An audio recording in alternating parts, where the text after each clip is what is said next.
Good morning, Dark Star Warriors. This is Captain Ando One for the Dark Star Strategist.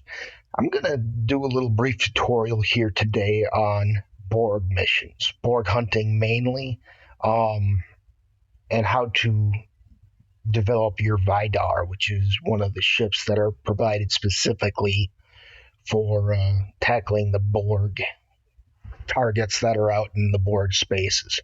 So first of all, a little bit about Borg hunting.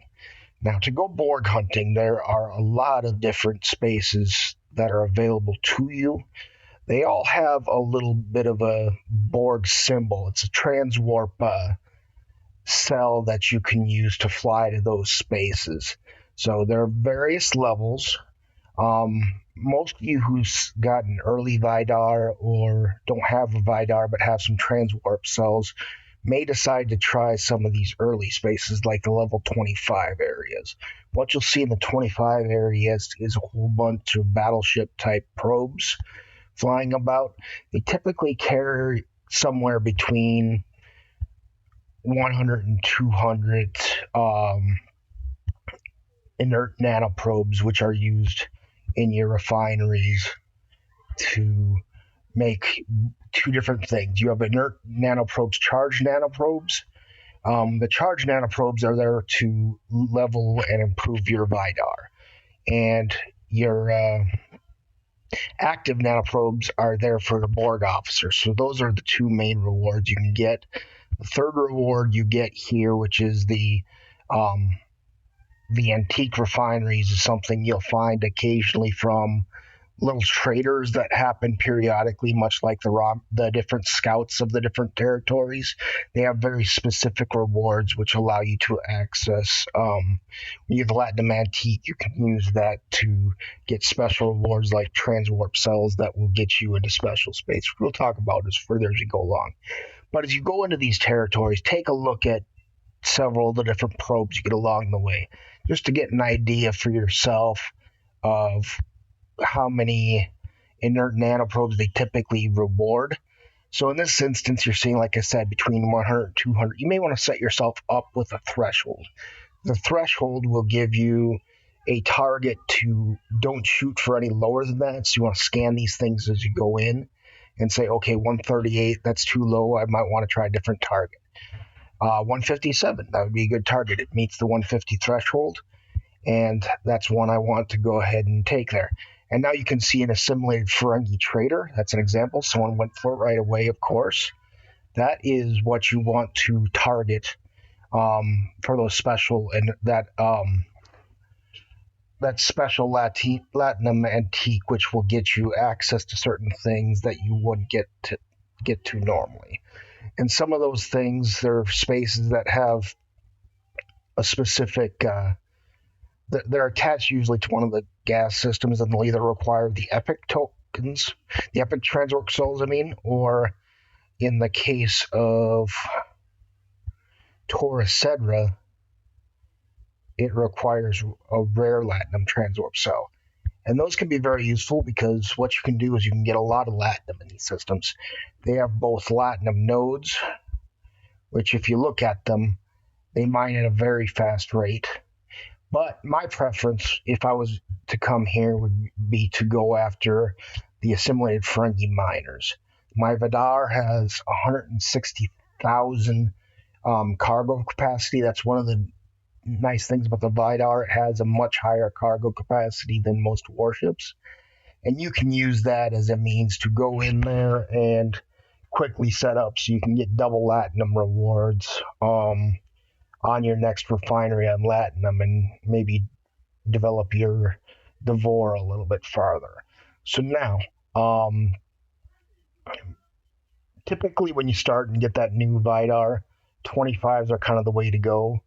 If you decide to upgrade later, 27s tend to be a pretty good target as the next one. And then for most people, for most Vidar ranges, what I'd start looking into is the level 29. 29s have a very good return rate when you're in the 400, 500 to maybe even 600 strength range, and you have a pretty high reward count on these. They'll go as low as about 650 and they'll go as high as about 900. Typically, when I go into these systems, a little less than 750 tends to be where the threshold is. So this would be a good target here at 769. But you'll keep looking around. You'll see things 865 right there.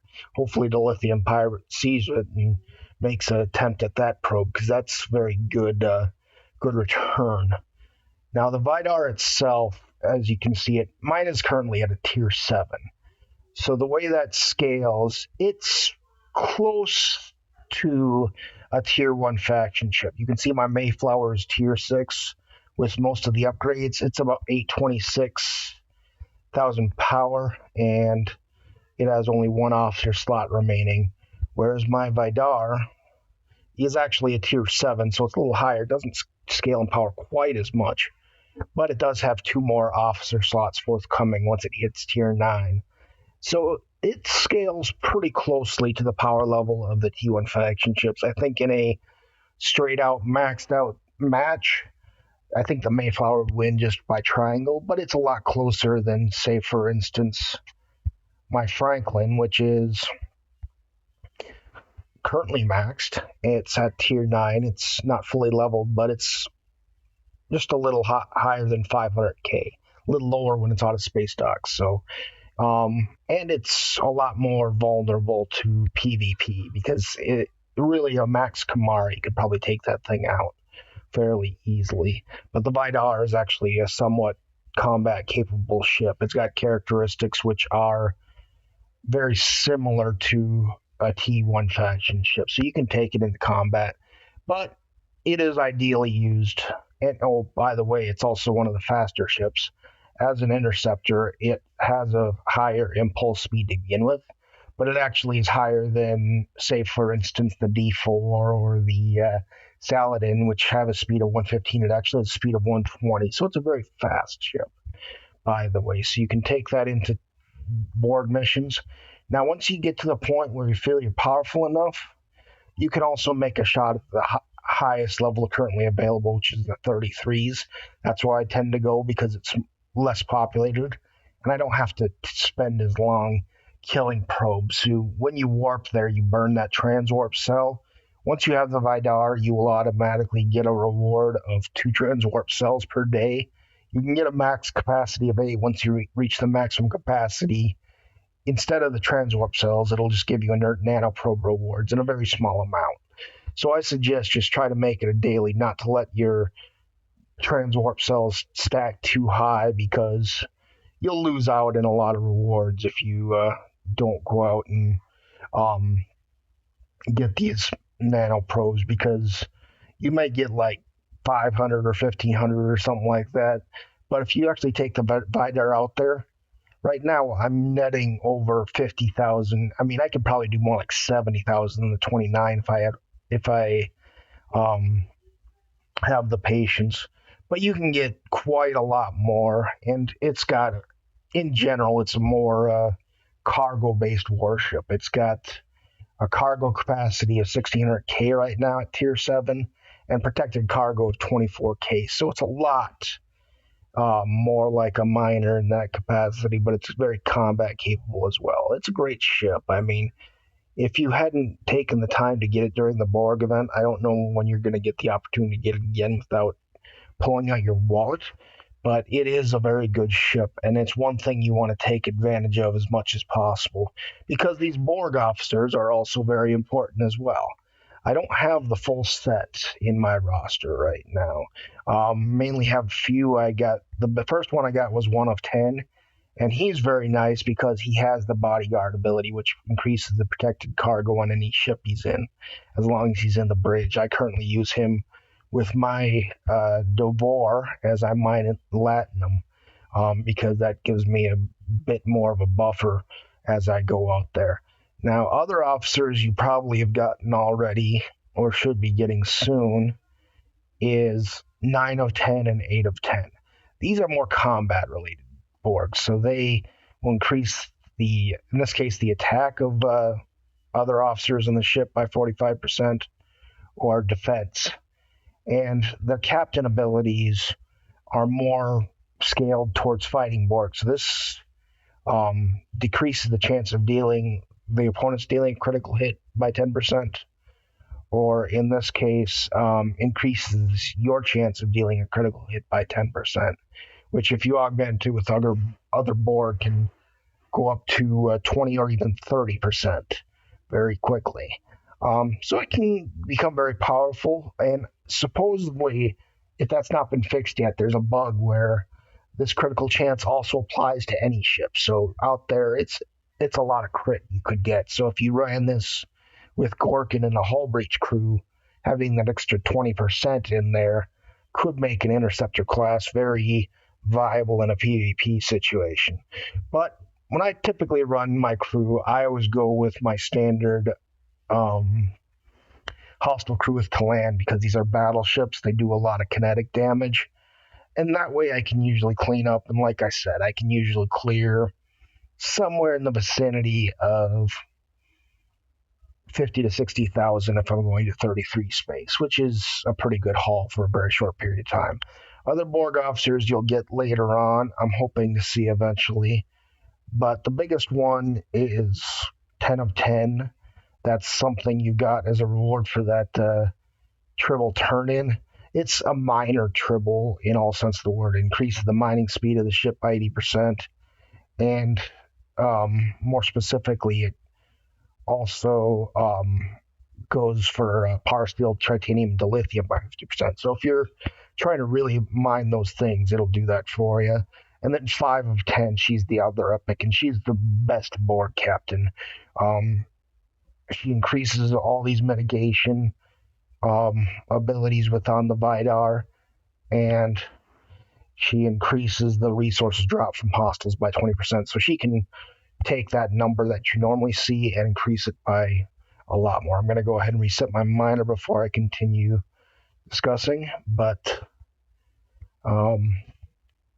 anyhow, so she's one of the big ones that you'll get there, but she's an epic, so she doesn't come early. I assume they'll probably run some more Borg events, and maybe we'll run into her sooner or later. Yeah, I just don't know. On paper, she looks very good. Until we actually get her and try her, though, it's hard to know whether you'll get a better turnout than Pike and other stuff.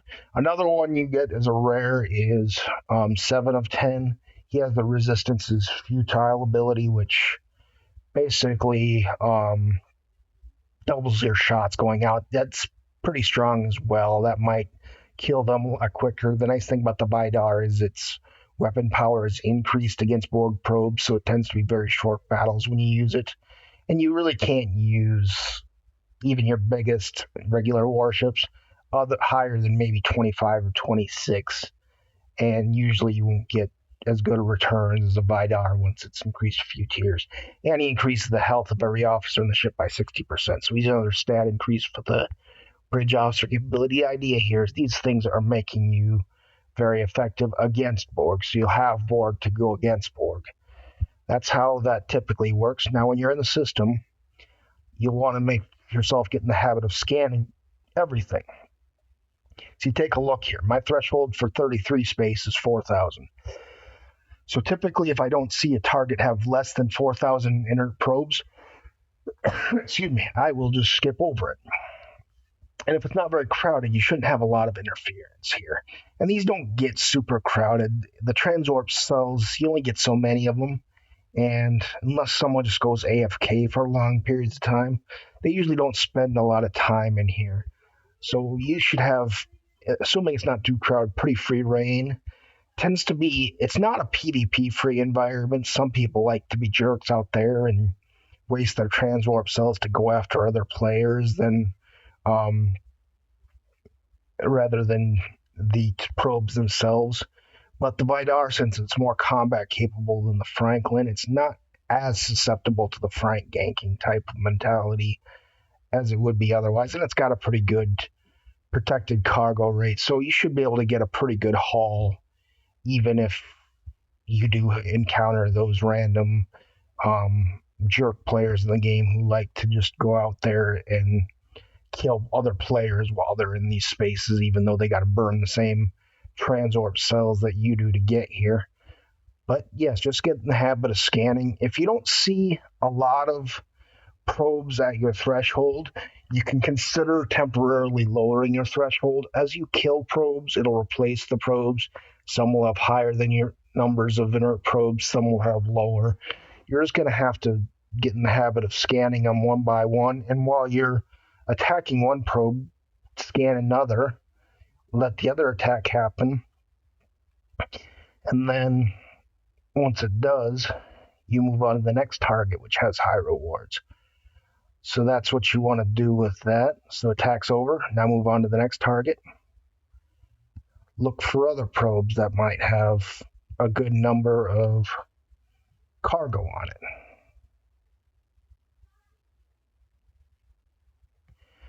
Go after that one. Scan for more.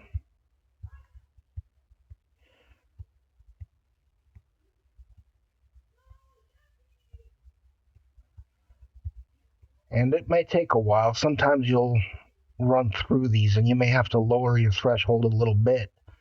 But you usually will run into something that meets your threshold. And like I said, as long as you're not in competition with a lot of players for it, you'll be able to do pretty well here. And you can see I've already got about 20,000 inert probes from this run. And that's because I'm taking on the big 33s. There's no, most the rewards aren't this high, but this is something that I can do at tier 7.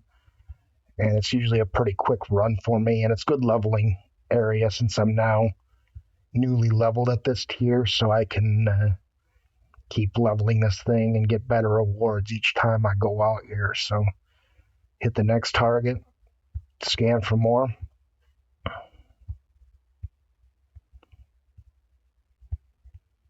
Try to get the ones that meet or are close to your threshold. And sometimes it takes a second. Sometimes you just have a bunch of lobies in the area because there's a lot of other people out here doing essentially the same thing. So you may not find the ones that reach your threshold right away. And if you're seeing a lot of that, you may consider just going one that's a little bit lower your threshold. I went for 3,900 because I don't want to have to keep sitting here forever, but at least get something close to the threshold so I can get some pretty decent rewards out of it. You can see I'm over 30,000 now.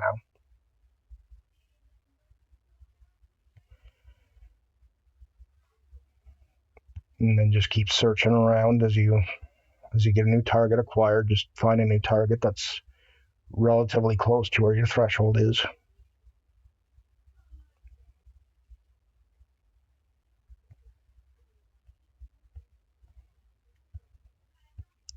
And then just keep looking around and keep doing this until you're full and you die. Most of the time, you should be able to avoid the opportunists out here because people just don't spend that much time out here, so you shouldn't have to worry about it too much depending on which space you're in, but it can occasionally happen. I just don't recommend engaging in it because it's something, since people have to use a relatively scarce component, these transport coils, it's really not a nice thing to go out and bash someone when they're out here just trying to do their thing in quest. They're not looking for a competition, and if you're bringing in a tier 2 faction ship or anything of the sort, there's no honor in that type of victory. It's a clear mismatch, much like Frank ganking, which I also think pretty much only people who were dropped on their head engage in. But whatever, you can't tell someone how to play the game. You just decide for yourself and what kind of player you want to be and what limits you set for yourself. There's no perfect set of rules that apply to everyone other than what the game designers put into it, and they give you a lot of freedom. So some people will be out there and they'll do some things that, well, quite frankly, they're going to annoy you. Some you'll want to go after them and kill on sight them, but it's totally you and totally your playstyle. The nice thing about it is if you're not out there taking a lot of people off, most people aren't coming after you and they're not deterring your progress, just the ones that are like that. And you can outgrow them and eventually you can completely demolish them. I do that a lot now. I used to have some players who made my life less than fun, and now I've significantly destroyed them as far as what my combat capabilities are. So I almost feel bad for them now because there's that outmatched. That's just patience and perseverance and dedication to playing this game will do that. Now, as you can see here, this is my last battle. I'm almost 60,000, so that's a pretty good haul. Um, that's enough to, should be enough to at least get my next set of refineries out there. I seem to be caught in one of those endless battles that happens. Easiest way to deal with that is, well, that one got cleared soon enough. But you can usually just take stuff off your generators. You can reset a mine. There's various ways to get yourself out of combat. So now, last but not least, I'm just going to show you going into the trader space because it plays very similarly. If you have one of the rare transwarp cells or one of the